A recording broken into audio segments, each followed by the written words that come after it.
Hi! Hello! నమస్తే. Welcome back to Janu vlogs. ఈరోజు ఈ వీడియోలో నేనైతే పాస్తా మ్యాగీ ట్రై చేశానండి.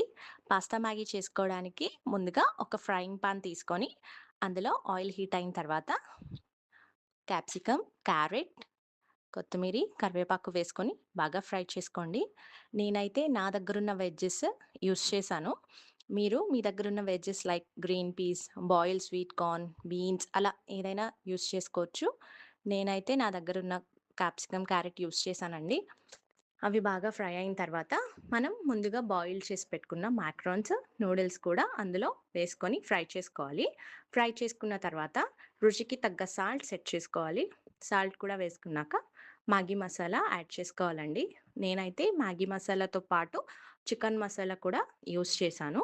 చికెన్ మసాలా నచ్చని వాళ్ళు స్కిప్ చేసేయొచ్చు. నేనైతే చికెన్ మసాలా కూడా యాడ్ చేశానండి. యాడ్ చేసుకొని బాగా ఫ్రై చేసుకొని టాస్ చేసుకుంటే అంతే. You're done. Pasta Maggi ready. నేను ఈ మ్యాగీ పాస్తా చేయడానికి ఒక పెద్ద స్టోరీ ఉందండి. మనం డీమార్ట్‌కి గానీ, మోర్‌కి గానీ, గ్రోసరీస్‌కి వెళ్ళినప్పుడు మనతో పాటు మన బుడ్డి ఫ్రెండ్స్ కూడా తయారవుతారు కదా!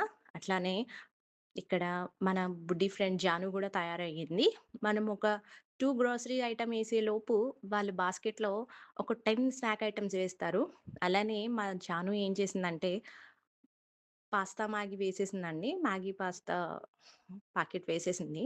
పాపం అందులో తను మ్యాగీ మసాలా వస్తదని ఎక్స్‌పెక్ట్ చేసింది గానీ, చీజ్ మసాలా చూసి డిసప్పాయింట్ అయింది పాప కొంచెం. సో, తన్ని చీర్ అప్ చేయడం కోసం నేను కొంచెం వెజ్జెస్, చికెన్ మసాలాతో దాన్ని డెకరేట్ చేయాల్సొచ్చింది. సో, మీ ఇంట్లో కూడా బుడ్డి ఫ్రెండ్స్ ఉంటారు కదా! మీతో పాటు మోర్‌కి, డీమార్ట్‌కి వచ్చి మిమ్మల్ని సతాయించి ఆ బుడ్డి ఫ్రెండ్‌ని తప్పకుండా వీడియోకి ట్యాగ్ చేయండి. మీ ఇంట్లో బుడ్డి ఫ్రెండ్ కోసం గూడా కామెంట్ చేయండి. Thank you. Thanks for watching.